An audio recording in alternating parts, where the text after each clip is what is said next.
Hello everyone. आज इस session का हमारा ये जो है सेकंड क्लास है और इसकी शुरुआत में कल जो क्लास हमारी हुई थी बायोलॉजी की उसमें कुछ चीज़ें रह गई थी या कुछ बच्चों की कंप्लेन आई थी कि सर इंग्लिश में कुछ वर्ड ऐसे थे जो समझ नहीं आया था। तो कोई इशू नहीं, हम उस परेशानी को अभी सॉल्व किए देते हैं। बट उससे पहले ये बताइए क्या सेटल डाउन हो गए सारे लोग और आवाज़ आ रही है प्रॉपर क्लियर आवाज़? ठीक है, चलो देखिए सबसे पहले हमने बात करी थी किसकी, बायोलॉजी की, और मैंने डिफिनीशन उसका इंग्लिश में लिखवा दिया था तो उसको आप हिंदी में कन्वर्ट कर सकते हो। बायोलॉजी बेसिकली क्या है? विज्ञान की एक ऐसी शाखा है जिसके अंदर जीवधारियों का अध्ययन किया जाता है। आप लिख सकते हो विज्ञान की वह शाखा जिसमें या जिसके अंतर्गत जीवधारियों का अध्ययन किया जाता है उसे जीव विज्ञान कहते हैं। उसी को हमने इंग्लिश में कैसा लिख लिया था, the science of life and living organism. ठीक है, एग्जैक्टली द सेम थिंग। हाँ, कुछ चीज़ें जो नई हैं वो आज नोट डाउन कर लीजिए। पहला तो आपने वो लिख लिया डेफिनेशन। अच्छा, अगर जूलॉजी की बात कर लें, किसकी बात कर लें आप, जूलॉजी की बात कर लें, तो इसका भी डेफिनेशन एग्जैक्टली सेम होगा। विज्ञान की वैसी शाखा जिसके अंतर्गत जंतुओं के बारे में बात की जाती है या जंतुओं का अध्ययन किया जाता है, दैट इज जीव विज्ञान।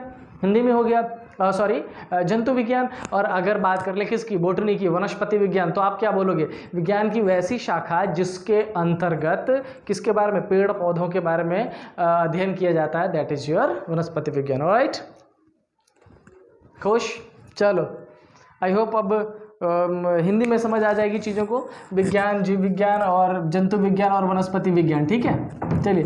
अच्छा, सबसे पहले मैंने वो जो क्लास ली थी उसका रिवीजन करा देता हूँ। हमने पढ़ा था क्या, बायोलॉजी का फादर अरस्तु, हिंदी में इंग्लिश में अरिस्टोटल। जीव विज्ञान ये हो गया। हमारा जंतु विज्ञान, जूलॉजी का फादर हिंदी में अरस्तु, इंग्लिश में अरिस्टोटल हो गया फिर से। अच्छा, वनस्पति विज्ञान, वनस्पति विज्ञान मतलब बोटनी, बोटनी का फादर थियोफ्रेस्टस। बहुत सारे बच्चों ने दोबारा गलत आंसर दे दिया था और बोला था क्या, जगदीश चंद्र बोस। नहीं, उन्होंने इसकी बात शुरुआत की थी, उन्होंने एक आविष्कार किया था क्रिस्टोग्राफ, but father of botany is Theophrastus. Alright, चलिए। उसके बाद हमने पढ़ा था सेल के बारे में। आपको पता है दो सेल, एक तो डेथ सेल और एक अलाइव वाला लिविंग सेल जो था। डेथ सेल का रॉबर्ट हुक और डेड सेल की, लिविंग सेल की अगर बात करें तो क्या था, लीवन हुक। ऑलराइट, चलिए। अच्छा, आज जो नई चीज़ें वो मैं बता दूं। ऑल्दो आज के सेशन में हम पढ़ने वाले हैं काइंड्स ऑफ सेल, जो मैंने लास्ट में थोड़ी सी इंफॉर्मेशन आपको दी थी, शायद याद होगा, prokaryotic cell and eukaryotic cell, और थोड़ी सी इंफॉर्मेशन भी बताई थी। आज मैं एग्जांपल बताऊंगा, डेफिनेशन आप खुद से लिखोगे। बट उसके पहले ये लिख लीजिए कि ये जो बायोलॉजी शब्द है, कौन सा, बायोलॉजी, ये जो शब्द है इस शब्द को दिया किसने? तो एक वैज्ञानिक थे जिनका नाम है क्या, लैमार्क, और दूसरे वैज्ञानिक का नाम है टी से ट्रेविरेनस। ऑलराइट, उसका लिख लीजिएगा, क्या नाम है, ट्रेविरेनस। ये दोनों वैज्ञानिक ने मिलके 1801-2 में बताया था इस विज्ञान के बारे में और नाम दे दिया था क्या, जीव विज्ञान। ठीक है, चलिए। अच्छा, ये तो शिकायत खत्म। दूसरी शिकायत आपकी क्या थी कि सर लिविंग के बारे में कैसा पता करें, आपने उसके बारे में नहीं लिखवाया। तो चलिए आज वो भी लिख लेते हैं। आखिर आप कैसे पता करोगे कि कोई भी चीज़ लिविंग है, क्या डेफिनेशन हो जाएगा अगर आपसे पूछ ले कि कुछ चीज़ें ऐसी बताई जिससे आप ये पता कर पाओ कि वो लिविंग है। Then the very first thing is, अगर कोई भी चीज़ क्या करता हो, श्वसन करता हो, इसका मतलब पहली क्वालिटी क्या हो गई, रेस्पिरेशन। क्या हो गई, रेस्पिरेशन। लिख लीजिए फटाफट, पहला। दूसरा लिख लीजिए पोषण, खाना पीना, न्यूट्रिशन। दूसरा लिख लें आप पोषण, जिसको इंग्लिश में क्या बोलते हैं, न्यूट्रिशन। पोषण, न्यूट्रिशन हुआ। चलो, थर्ड लिख लीजिए, थर्ड लिखिए पाचन, जिसको हिंदी में क्या बोलेंगे, डाइजेशन। वो सॉरी, इंग्लिश में, हिंदी में ये आपका हो गया पाचन और इंग्लिश में जिसको बोलते हैं क्या, डाइजेशन। ठीक है, चलो नेक्स्ट, वृद्धि, मतलब जो बढ़ता हो, वृद्धि। वृद्धि अब ऐसा नहीं पैसों में वृद्धि, धन में वृद्धि नहीं, वृद्धि ग्रोथ, मतलब जैसे मैं हुआ, मैं बढ़ा, पेड़ पौधे बढ़ गए, वैसा। अब एक लेयर के ऊपर लेयर पैसों का जमा कर दो, वो बढ़ना नहीं होता, वही सेम चीज़ बढ़ना चाहिए, वो वृद्धि। अच्छा, आप लिख लीजिए प्रजनन, बड़ा ही इम्पोर्टेंट है ये हिंदी, जिसको इंग्लिश में क्या बोला जाता है, रिप्रोडक्शन। प्रजनन का क्या हो जाएगा, reproduction. And the last thing is उत्सर्जन, हिंदी में लिख लीजिए इसको उत्सर्जन, जिसका इंग्लिश क्या होता है, एमिशन। तो देखिए ये सारी क्वालिटीज़ है जिससे आप रिकॉग्नाइज कर सकते हो कि वो लिविंग थिंग है या नॉन लिविंग थिंग है। फटाफट इसको नोट डाउन करिए सारे लोग, और फिर चलते हैं आज के हमारे ओरिजिनल टॉपिक पे, जिसमें हमें पढ़ना है क्या, सेल के बारे में, और सेल के बेसिकली काइंड्स के बारे में, कि आखिर ये जो सेल है इसको कैसे डिवाइड करें।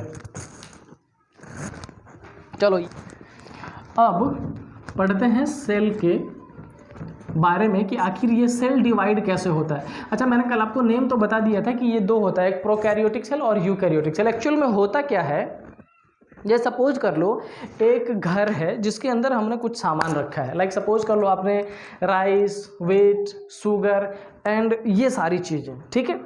तो आपने रखा कैसा है, जैसे आपने राइस लिया, राइस को एक डब्बे में रखा, आपने शुगर लिया उसको एक डब्बे में रखा, आपने व्हीट लिया उसको आपने एक डब्बे में रखा। इसका मतलब ये कि वो किसी और से मिक्स्ड नहीं होगा, अलग अलग है, उसके एक लेयर है जो उसको कवर किए हुए बाकी दूसरों में मैच करने से।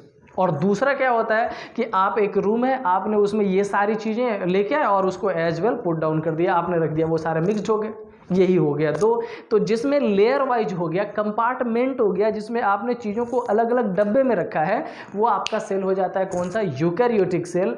और वैसा जिसमें ये सारी चीज़ें ना हो, आपने ऐसे ही उन सामानों को रख दिया है, वो आपका क्या हो जाता है, प्रोकैरियोटिक सेल। ऑलराइट, तो ये बेसिकली आपका दो सेल हो गया, प्रोकैरियोटिक और यूकैरियोटिक, ठीक है।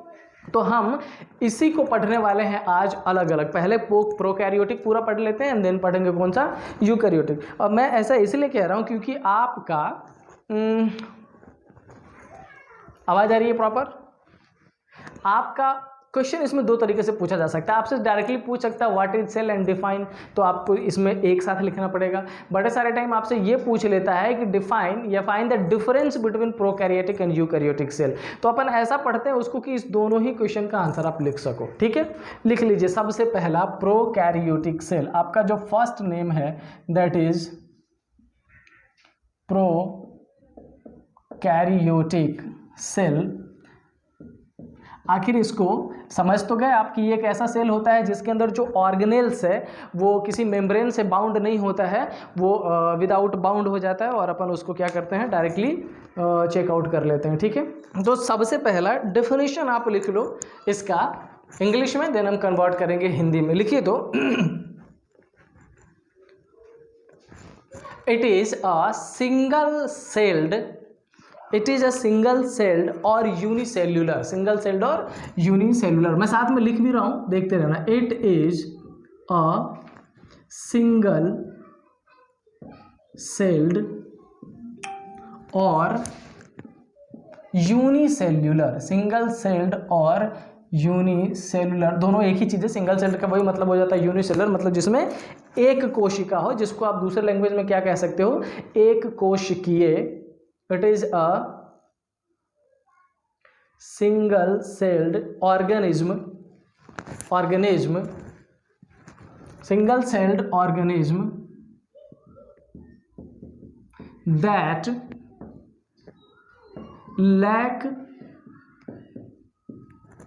that lack, आवाज आ रही clear, that lack membrane bound structure, ये नहीं आएगा, that lack membrane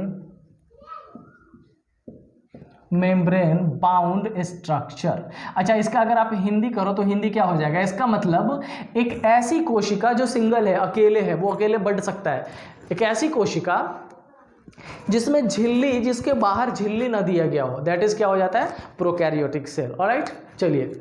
अच्छा, ये आपका डेफिनेशन हो गया। Prokaryotic cell, it is a cell, it is a single celled or unicellular organism that lack membrane bound structure, और यही मेम्ब्रेन जो है ये आपका रोल प्ले करता है। अच्छा, सुना है जितना आदमी से पूछो महाभारत के बारे में सब एक ही बात कहते हैं, द्रौपदी की वजह से, महाभारत हुआ। सबका अपना अपना मानना है, ऑल्दो मैं नहीं मानता हूँ और मैं सपोर्ट भी नहीं करता हूँ इसका।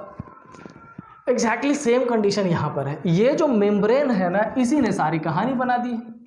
जिस सेल के अंदर जो ऑर्गेनेल्स है, अगर उसके ऊपर मेम्ब्रेन है तो यूकैरियोटिक सेल, और अगर मेम्ब्रेन ना हो, लैक हो, तो वो क्या हो जाता है, प्रोकैरियोटिक सेल। ऑलराइट, चलिए। अच्छा, इसमें कुछ और भी लिखना है, इतने पे नहीं छोड़ेंगे क्योंकि इतने पे आप अगर छोड़ दो तो ये आपका 1 से 2 नंबर मिलेगा, ज़्यादा नहीं मिलना। तो लिख लीजिए इसके बारे में जो सबसे इंपॉर्टेंट है प्रोकैरियोटिक सेल के बारे में, कि ये अर्थ पे सबसे पहली चीज है जिसके बारे में जानकारी मिली थी।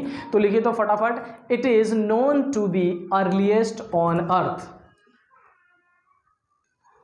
क्या लिखना है, it is known to be, second आप लिख लीजिए, it is known to be earliest on earth. It means ये सबसे पहले जाना गया था। चलो, अच्छा आप देखते हैं क्या कि आखिर प्रोकैरियोटिक सेल के अंदर आता क्या क्या, वो भी तो जरूरी है आपके लिए जानना। चलिए फटाफट लिख लीजिए, it include bacteria, blue green algae, mycoplasma.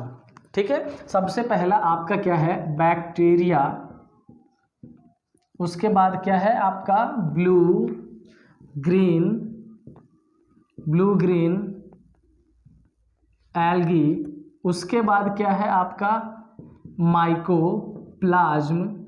ये जो सारी चीजें हैं ये किसके अंदर आता है, प्रोकैरियोटिक सेल के अंदर आ जाता है। ऑलराइट, चलिए अभी 2 लाइन और लिखना है इसके बारे में। जब आप डेफिनेशन लिखोगे तब आपको ऐसा लिखना है, फटाफट लिख लीजिए। A prokaryotic cell consist of a single membrane and this A prokaryotic cell consist of a single membrane। इस लाइन को आप समझ लो, सिंगल मेम्ब्रेन का क्या मतलब, आपने ये एक सेल बना दिया। अच्छा, इसके अंदर बहुत सारी छोटी छोटी चीज़ें जो ऑर्गेनेल्स है, आगे पढ़ेंगे हम। ये जो ऑर्गेनेल्स है इसके ऊपर कोई मेम्ब्रेन नहीं है, इसका मतलब ये क्या है, ये सिंगल सेल्ड है। ऑलराइट, इसमें एक ही मेम्ब्रेन होता है। तो a prokaryotic cell is consist of a single membrane and therefore all the reactions occur within the cytoplasm। बहुत इंपॉर्टेंट लाइन है, इसको मैं लिख भी दे रहा हूं, लिख लीजिए।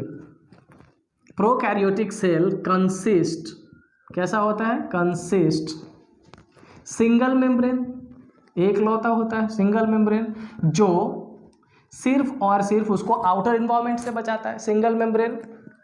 Therefore all the reactions occur within the cytoplasm, all the reactions occur within the cytoplasm, देखो इस क्वेश्चन को अगर प्रॉपरली आपने लिख लिया, जैसा मैं लिखवा रहा हूं वैसा अगर आप नोट डाउन कर लोगे, ये आपके क्वेश्चन का आंसर ही प्रॉपर तैयार हो जाएगा। आप उसको पढ़ के समझ भी पा रहे हो, साथ साथ में आंसर लिखने की कंडीशन भी आपकी बन जानी है। ऑलराइट, चलिए ये आपका हो गया प्रोकैरियोटिक सेल। अब आपसे कोई भी पूछ ले कि क्या होता है प्रोकैरियोटिक सेल, फटाफट इसको रीड करिए एक बार और उसको बता दीजिए। क्या लिखोगे आप, prokaryotic cell, it is a single celled और unicellular organism that lack membrane bounded structure. मतलब उसके ऊपर, उसके अंदर जो ऑर्गेनेल्स होते हैं उसमें मेम्ब्रेन बाउंड नहीं होता है। It is known to be earliest on earth, bacteria, blue green algae and mycoplasm होता है। इसके अलावा क्या है कि इट कंसिस्ट सिंगल मेम्ब्रेन, क्या होता है, ये बना होता है अकेले एकलौता मेम्ब्रेन से, and all the reactions occur with in the cytoplasm. और इस वजह से सारे का सारा रिएक्शन कहाँ होता है, साइटोप्लाज्म के अंदर हो जाता है। चलिए, अच्छा अब इसके बारे में जो इसके फीचर्स है वो थोड़ा बहुत जान लेते हैं। वैसे बहुत सारे फीचर्स आप वैसे ही कवर कर लोगे, इनफैक्ट रिपीटेशन ही होना है इसका, लेकिन फिर भी लिखना जरूरी है। चलिए देख लेते हैं क्या क्या है इसके फीचर्स, फटाफट लिखिए फीचर्स। फीचर्स में आपके क्या क्या आने वाले हैं, पहले उसको अपन पढ़ लेते हैं। फीचर्स ऑफ प्रोकैरियोटिक सेल, हम अभी क्या लिखने वाले हैं, फीचर्स, मतलब उसके अंदर क्या क्या विशेषता है, क्या क्या होता है वो। फटाफट लिखिए तो सबसे पहला फीचर्स लिख लीजिए, prokaryotic cell prokaryotic cell lack nuclear membrane, उसके अंदर जो न्यूक्लियस होता है उसमें मेम्ब्रेन नहीं होता है। It lacks nuclear membrane. देखो ये वैसी आई मीन क्लास नहीं कि फटाफट ऊपर से ऊपर बता के चलते रहे, नहीं हो सकता है आपके सिर्फ इस वाले पहले वाले चैप्टर में थोड़ा लंबा टाइम लग जाए, 2 से 3 क्लास आपका चला जाएगा, लेकिन जब आप इसको खत्म करोगे तो आप इस कंडीशन में होगा कि आंसर लिखो। नॉर्मली क्या करते हैं अपन, किसी भी क्लास में जाके बैठ के सबसे पीछे सुन रहे हैं, अच्छा टीचर क्या बोल रहा है, और जब बाहर निकले दिमाग में कुछ है ही नहीं, लिखने की कंडीशन है, आंसर नहीं लिख सकते, तो मैं उस कंडीशन में आपको नहीं छोड़ूंगा। आप इस चैप्टर को 2 से 3 दिनों में पढ़ेंगे, लेकिन जब आप इस चैप्टर को कंप्लीट करेंगे और जब आप मेरे से 4th डे मिलोगे तो आप इस कंडीशन में होगे कि इस चैप्टर के अंदर जितने भी क्वेश्चंस आपसे पूछे जाए उसका आप आंसर लिख सको। इसलिए थोड़ा मेहनत करिए, मेहनत से भागिए नहीं। पहला है आपका इट लैक्स न्यूक्लियर मेम्ब्रेन, मतलब इसके अंदर जो न्यूक्लियस होता है उसमें मेम्ब्रेन नहीं होता है, पहला। अच्छा, कल मैंने एक चीज़ बताई थी आपसे कि जैसे ये आपका सेल है, इसके अंदर ऑर्गेनेल्स होता है, माइटोकॉन्ड्रिया हो गया, गोल्जी बॉडी गोल्जी कॉम्प्लेक्स हो गया, राइबोसोम हो गया, लाइसोसोम हो गया, इंडोप्लाज्मिक रेटिकुलम हो गया, और मेसोसोम हो गया, न्यूक्लियर हो गया, बहुत सारी चीज़ें होती है। लेकिन ये जो प्रोकैरियोटिक सेल है इसमें से बहुत सारी चीज़ें ऐसी है जो इस प्रोकैरियोटिक सेल में नहीं होता है, तो वही तो इसका फीचर हो गया, जो इसकी कमी है या जो इसकी अच्छाई है। तो लिख लीजिए कौन कौन सा है। Mitochondria, Golgi complex, chloroplast and lysosome lack करता है। इट लैक्स, फिर से ये इट लैक्स कौन कौन सा, माइटोकॉन्ड्रिया, उसके बाद क्या है, गोल्जी कॉम्प्लेक्स, जी से गोल्जी, सी से कॉम्प्लेक्स, गोल्जी कॉम्प्लेक्स, बहुत ज़्यादा गोल्जी बॉडी लिखा होता है, गोल्जी कॉम्प्लेक्स। उसके बाद लिख लीजिएगा क्लोरोप्लास्ट, ये आपको पता है क्लोरोप्लास्ट मोस्टली किस में आता है, क्लोरोप्लास्ट प्लांट सेल में, और प्लांट सेल किस में आता है, यूकैरियोटिक सेल में आ जाता है। चलिए क्लोरोप्लास्ट लिख लीजिए, and the last one is lysosome. ये चारों चीजें इसमें नहीं होती है, सिर्फ और सिर्फ किसमें होता है, यूकैरियोटिक सेल में हो जाता है। ऑलराइट, चलिए अच्छा, अब जो है क्या, इसमें जो जेनेटिक आपका मटेरियल होता है, जेनेटिक मटेरियल मतलब डीएनए, जेनेटिक मटेरियल जो होता है इसमें सिंगल क्रोमोसोम पे होता है, इसका फीचर ही तो है। तो लिख लीजिए the genetic materials are present on single chromosome, लिख लेंगे द genetic material are present on the genetic material are present on single chromosome। अब आपको ये पता ही है कि ये सिंगल सेल्ड ही होता है, यूनिसेलुलर ही होता है, तो होना ही है सिंगल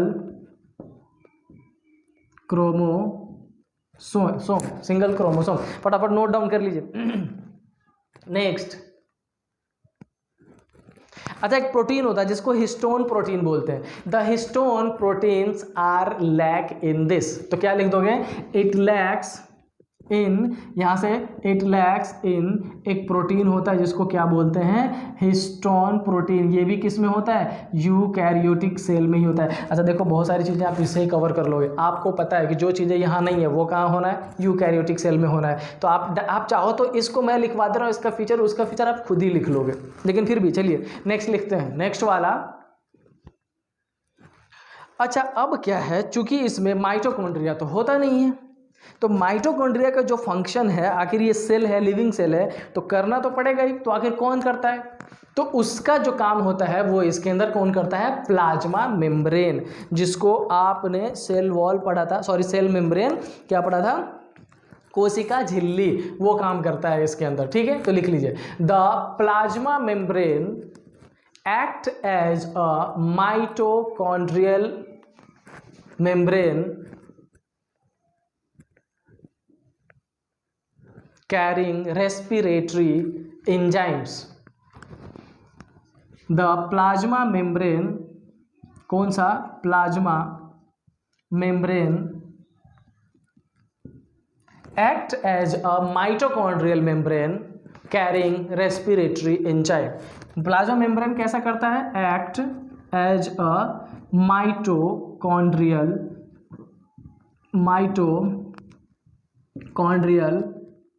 membrane that carry क्या लिखेंगे, that carry respiratory enzyme। हम पढ़ेंगे इसके बारे में।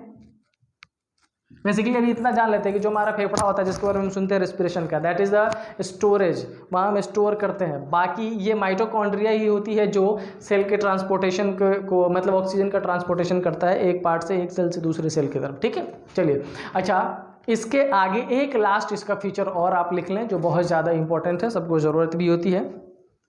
आखिर इसका रिप्रोडक्शन कैसे होता है, ठीक है। तो रिप्रोडक्शन में कैसा है, दो तरीके का है। एक तो सेक्सुअल रिप्रोडक्शन, बहुत सारे के चेहरे पे खुशी दौड़ जाती है, सेक्सुअल रिप्रोडक्शन। और दूसरा क्या हो जाता है, एसेक्सुअल रिप्रोडक्शन, ठीक है। तो लिख लीजिए, the prokaryotic cell divide asexually by binary fission. It divide, इसको हटा दूं मैं,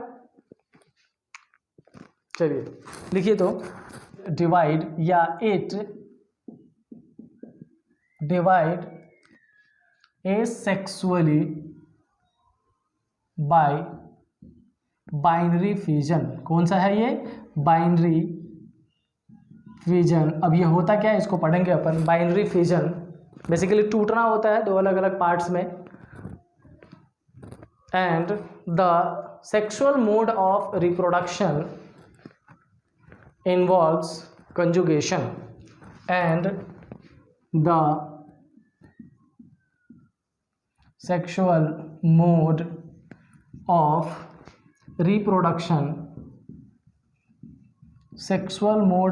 रिप्रोडक्शन इन्वॉल्व्स कंजुगेशन। अच्छा, बहुत सारे तो ऐसे बैठे होंगे, इसमें से कुछ याद करें ना करें, इस कंजुगेशन को डिक्शनरी में जाकर जरूर देखेंगे कि कंजुगेशन का क्या मतलब होता है। राइट, तो लिख लीजिएगा, the sexual mode of reproduction involves conjugation. ये आपका हो गया प्रोकैरियोटिक सेल का क्या डिफिनीशन और उसका क्या हो गया फीचर्स। अब आपको इस प्रोकैरियोटिक सेल का थोड़ा सा क्या देखना है, स्ट्रक्चर। आखिर इस प्रोकैरियोटिक सेल के अंदर क्या क्या होता है वो भी जानना तो जरूरी है। तो देख लेते हैं फटाफट उसके स्ट्रक्चर में उसके अंदर क्या क्या होता है जो हमारे लिए इंपॉर्टेंट है। चलिए, उसके पहले दो फीचर्स इसके बच्चे वो लिख लेते हैं फटाफट। लिखिए, तो it may be spherical, rod shaped और स्पाइरल। इसका मतलब ये गोलाकार हो सकता है, रॉड शेप्ड हो सकता है और स्पाइरल भी हो सकता है। वैसे कॉमा शेप दंडाकोश बोलते हैं उसको, दंडाकोश भी हो सकता है। लिख लीजिए इसके फीचर्स में, इट मे बी स्पाइरल, उसके बाद क्या स्फेरिकल, और उसके बाद क्या होगा rod shaped. Spiral, spherical, rod shaped. चलिए, अच्छा लास्ट लाइन बस लिखते हैं इस प्रोकैरियोटिक सेल के बारे में, उसके बाद इसके स्ट्रक्चर को देखेंगे और स्ट्रक्चर दोनों का साथ में देख लेंगे, प्रोकैरियोट्स और यूकैरियोटिक सेल दोनों का साथ में ही देख लेंगे, ठीक है। चलिए, अच्छा लास्ट लाइन एक लिख लीजिए, क्या है, प्रोकैरियोटिक सेल इंक्लूड्स साइनोबैक्टीरिया। बड़ा ही इंपॉर्टेंट है, प्रोकैरियोटिक सेल इंक्लूड्स क्या नाम है इसका, साइनोबैक्टीरिया। जब आप सुनोगे ये करता क्या है तब आपको इसका इंपॉर्टेंस पता चल जाएगा। It includes cyanobacteria that perform photosynthesis. क्या करता है ये, दैट परफॉर्म फोटोसिंथेसिस। चलिए, ये लास्ट लाइन था इसका। अब आएंगे डायरेक्टली कॉन्फ़िगरेशन पे। सब लोग सारे ही अपने अंदर के आर्टिस्ट को जगाओ, फटाफट कॉपी खोलिए और एक स्ट्रक्चर फॉर्म करना है, मैं भी करूँगा साथ में आप ही करिएगा। चलिए, अब देखते हैं हम क्या प्रोकैरियोटिक सेल का स्ट्रक्चर। जैसा कि आपको पता है कि प्रोकैरियोटिक सेल ये आपका स्फेरिकल हो सकता है, स्पाइरल हो सकता है, सर्कुलर हो सकता है, तीनों ही शेप का हो सकता है। तो हम कोई भी एक शेप कंसीडर कर लेते हैं फिलहाल और आपको दिखाते हैं प्रोकैरियोटिक सेल। कोशिश करिए साथ में आप भी इसको नोट डाउन करें, ठीक है। ये सपोज कर लो कि हमने एक ये स्ट्रक्चर ले लिया किसका, प्रोकैरियोटिक सेल का, ठीक है। अच्छा, ये हमारा एक मेम्ब्रेन है जिसके अंदर सारी चीज़ें होंगी। तो जो चीज़ें यहाँ अवेलेबल है उसके ऊपर ये पहला मेम्ब्रेन है, और इसी मेम्ब्रेन को हम क्या बोलेंगे, हम बोलेंगे इसको सेल मेम्ब्रेन। ठीक है। अच्छा, इस सेल मेम्ब्रेन को ही क्या बोला जाता है, प्लाज्मा मेम्ब्रेन। इस सेल मेम्ब्रेन के जस्ट ऊपर एक और मेम्ब्रेन हो जाएगा जिसको क्या बोलेंगे अपन, इस वाले को बोलेंगे क्या, सेल वॉल। अगर इसको बोले तो आप क्या बोलोगे, कोशिका झिल्ली, और इसको क्या बोलोगे आप, कोशिका भित्ति। ये दो चीज़ें हो गई आपकी, कौन कौन सी, कोशिका झिल्ली और कोशिका भित्ति। ऑलराइट। अच्छा देखिए, बहुत सारे जो आपके बैक्टीरिया होते हैं ना, उसके इस सेल वॉल के ऊपर भी एक आपका लेयर होता है। सेल वॉल के ऊपर बड़ा ही इंपॉर्टेंट लेयर होता है ये, जो इस बैक्टीरिया को आउटर सरफेस से चिपकने में मदद करता है, और इसको बोला जाता है क्या, कैप्सूल। बड़ा ही इंपॉर्टेंट होता है ये कैप्सूल। ठीक है, ये आपका थर्ड हो गया। पहले हमने लिखा सेल मेम्ब्रेन, देन लिखा सेल वॉल, और चौथा लिखा क्या, कैप्सूल। अच्छा, अब देखिए इस स्ट्रक्चर के ऊपर अगर आप देखोगे तो ऐसा निकला रहता है, ये जो होता है वो आपने देखा होगा। अगर वो जो कीड़ा होता है वो यूँ ऐसा ऐसा, ये कन्फिग्रेशन देख लीजिए, ऐसा जो चलने वाला होता है उसके ऊपर ऐसा ऐसा यहाँ निकला होता है, जिसके थ्रू वो मूवमेंट करता है, पकड़ बनती है, एडहेसन होता है, एडिसिव होता है, वो वही एक्चुअली हम उसी की बात कर रहे हैं। तो ये जो होता है इसी को बोला क्या जाता है, PILI, पीली। ये बड़ा ही इंपॉर्टेंट सेक्शन है इसका, इसको भी साथ साथ में नोट डाउन कर लेते हैं। तो ये तो आपका हो गया सेल मेम्ब्रेन, ये हो गया सेल वॉल, ये हो गया कैप्सूल, ये हो गया पीली। इट मीन सेल मेम्ब्रेन के अपर लेयर पर जितनी चीज़ें हो सकती है वो हमने नोट डाउन कर दिया। अब चलते हैं इसके अंदर। ठीक है। अच्छा, इसके अंदर जो सबसे पहला आपने देखा होगा ये है आपका, ये क्या होता है, इसको बोला जाता है साइटोप्लाज्म। ये क्या होता है, साइटोप्लाज्म। इसका मतलब ये एक लिक्विड फ्लूइड है जिसके अंदर सारे एंजाइम होते हैं, या बेसिकली सॉल्ट और सारे एंजाइम होते हैं। ये होता है क्या, लिक्विड फ्लूइड। ठीक है। चलिए, अब ये जो आपका क्या कहते हैं स्ट्रक्चर है, इस स्ट्रक्चर में कहीं भी एक जगह ऐसा कुछ बना होता है, और इसको बोलते हैं क्या, फ्लैजिलम। नोट डाउन करिए इसका नेम, इसको बोलते हैं क्या, फ्लैजिलम। FLAGELLUM। ये क्या होता है आपका, फ्लैजिलम। ये आपके हो गए अभी तक कितने, 1 2 3 4 5 एंड 6 स्ट्रक्चर। किसका बना रहे हैं हम, प्रोकैरियोटिक सेल का। चलिए, अच्छा कई बार क्या होता है, ये जो आपका सेल मेम्ब्रेन है ना, इस सेल मेम्ब्रेन का एक्सटेंडेड फॉर्मेट ऐसा आप देखोगे निकला हुआ बहुत सारे जगह पर ऐसा। ठीक है, ये, और इसको क्या बोला जाता है, इसी को बोला जाता है मेसोसोम। नेम नोट डाउन करिए, इसको क्या बोलेंगे, इसी को बोला जाता है मेसोसोम। ठीक है, ये आपका क्या हो जाएगा, मेसोसोम हो जाएगा। बड़ा ही इंपॉर्टेंट है ये, इसका फंक्शन। ये आपका हो गया क्या, मेसोसोम। अच्छा, मेसोसोम के आगे चलते हैं। अब इस स्ट्रक्चर में एक छोटा सा ऐसा स्ट्रक्चर आपको दिखेगा, 2 3 4 ऐसा ये। ठीक है, काम क्या है इसका, होता क्या है, ये बाद में देखेंगे। फिलहाल हम इसका नेम देख लेते हैं, और इसको क्या बोला जाता है, प्लाज्मिड। बेसिकली ये जेनेटिक मटेरियल है, DNA ही होता है, लेकिन क्या होता है इसको जब हम डीपली पढ़ेंगे अलग अलग ऑर्गेनल्स तब देखेंगे। अभी हम देख रहे हैं किसको, प्रोकैरियोटिक सेल को सिर्फ समझने की कोशिश कर रहे हैं। ये हो गया आपका। ठीक है। इसके अलावा आपके पॉइंट्स डॉट टाइप के ऐसे मटेरियल्स दिखेंगे कहीं कहीं यहाँ, और इसको क्या बोला जाएगा, इसको बोलते हैं राइबोसोम। ये आपका क्या हो जाएगा, राइबोसोम हो जाएगा। नोट डाउन कर लीजिए उसको। एंड द लास्ट वन अगर देखें तो न्यूक्लियस जिस जगह पे होता है वो ऐसा कुछ होगा स्ट्रक्चर, और इसको क्या बोला जाता है, न्यूक्लियोइड। ये आपका स्ट्रक्चर है। ठीक है, न्यूक्लियोइड। इसके अलावा एक स्ट्रक्चर हमारा और बचता है, देखते हैं वो कौन सा है। फिलहाल हमने कितना बना लिया, mesosome, plasmids, pili, cytoplasm, cell membrane, cell wall, flagellum, nucleoid, ribosome, capsule और मेसोसोम।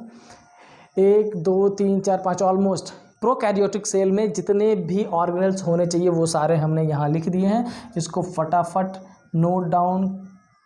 प्रोकैरियोटिक सेल ये आपका है। क्लियर भी हो? किसी को कोई भी कंफ्यूजन हो आप पूछ सकते हैं। अच्छा, अब हम यूकैरियोटिक सेल के बारे में, क्या ज़्यादा मेहनत हो गया है, बायोलॉजी है, थोड़ा सा इम्पोर्टेंट सेक्शन है और आपने सोच समझ के लिया होगा, इसको चूज़ किया है। बहुत सारे लोगों की प्लानिंग होगी डॉक्टर बनने की, तो ऐसे तो नहीं बन जाओगे बेटा, मेहनत तो करना पड़ेगा। चलिए लिख लेते हैं यूकैरियोटिक सेल के कुछ फीचर्स को, कुछ उसके जो क्वालिटीज़ हैं उसको लिख लेते हैं ताकि आपको वो याद रहे। लिख लीजिए सबसे पहला, the cell which have compartmentalization of cytoplasm. सबसे पहला, the cell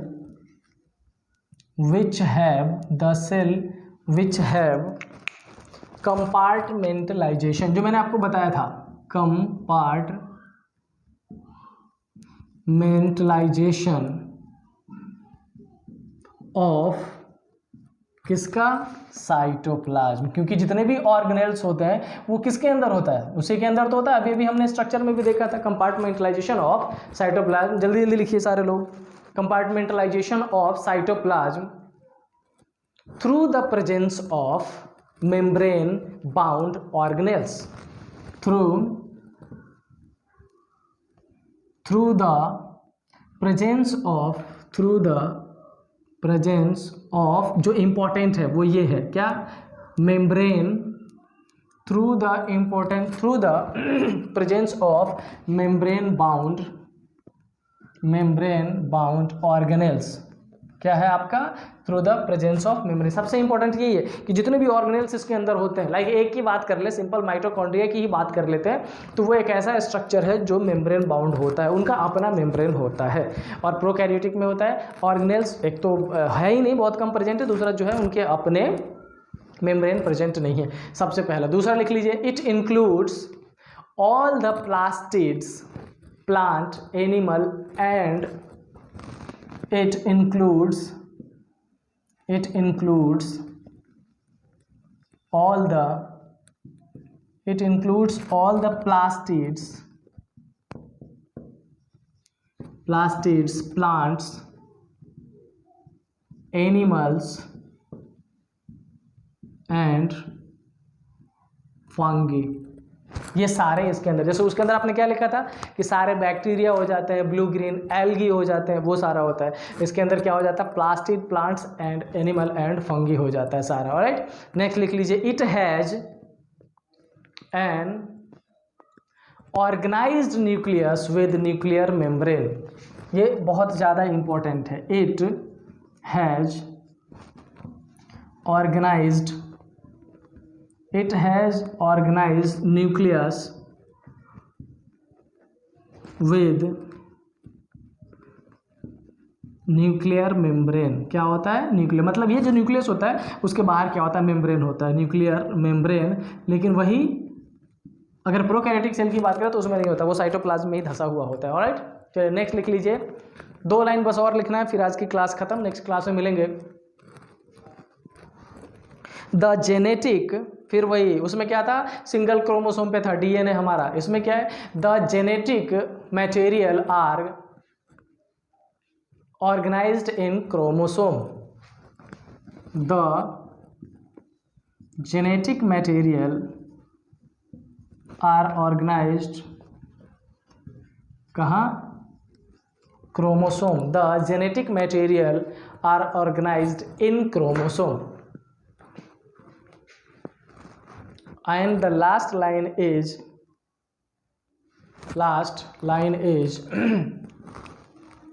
all eukaryotic are not same। ये हो गया बवंडर, क्या हो गया, all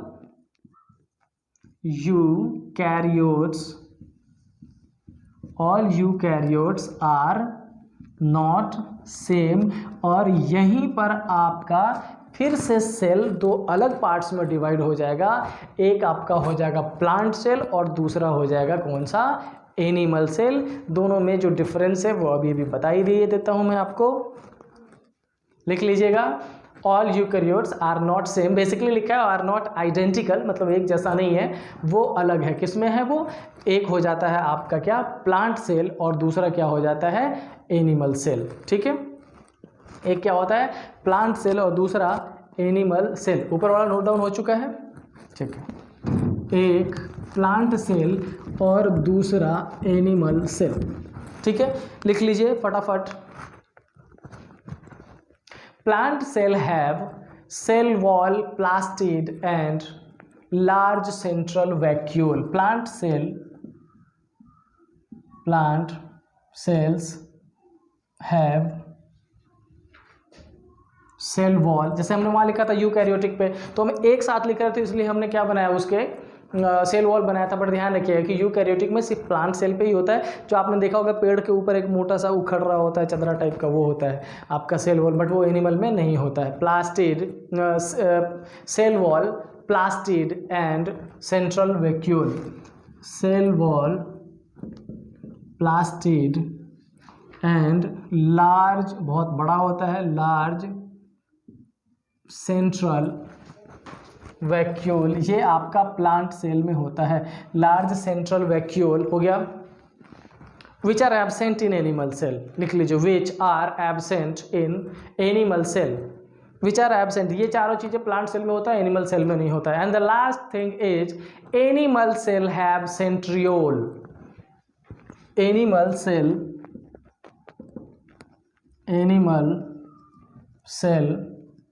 have centriole which are absent in plant cell। ये सेंट्रियोल सिर्फ एनिमल सेल में होता है, प्लांट में नहीं होता है। एज वेल अगर यहाँ बात करें सेल वॉल का, प्लास्टिड का और किसका, वैक्यूल का, तो ये सिर्फ और सिर्फ किस में होता है, प्लांट सेल में होता है, एनिमल सेल में नहीं होता है। चलिए बहुत थका दिया, तो आज की क्लास सिर्फ यहीं खत्म करते हैं। बट नेक्स्ट क्लास में जब अपन मिलेंगे, देखो अब हम पढ़ेंगे उसमें क्या, जैसे आपने पढ़ा कि प्रोकैरियोटिक सेल में बहुत सारे ऑर्गेनेल्स आपने लिखे, सबसे ऊपर कैप्सूल है, उसके बाद पेल है, उसके बाद और भी जो चीज़ें उसके अंदर थी, राइबोसोम है, सेल वॉल है, क्या फंक्शन है, किन चीज़ों से मिलके बना है। सेम एज अगर यूकैरियोटिक सेल की बात करें तो आपका उसके अंदर क्या आ गया, माइटोकॉन्ड्रिया, गोल्जी बॉडी और endoplasmic reticulum, lysosome, vacuole, all these things किस चीज़ से मिलकर बना है, इनका क्या फंक्शन है, कहाँ एस्टेब्लिश है, ये सब पढ़ेंगे नेक्स्ट क्लास में। बट हाँ, नेक्स्ट क्लास में अगर आपसे क्वेश्चन पूछा जाए कि प्रोकैरियोटिक सेल होता है, आपका आंसर आना चाहिए, यूकैरियोटिक सेल क्या होता है, आना चाहिए, डिफरेंस क्या होता है इन दोनों के बीच में, आना चाहिए। ऑलमोस्ट 90% आपने कंप्लीट किया इस चैप्टर को। मिलते हैं नेक्स्ट सेशन में, टिल देन खुश रहिए, सारे घर में रहिए, खूब पढ़िए।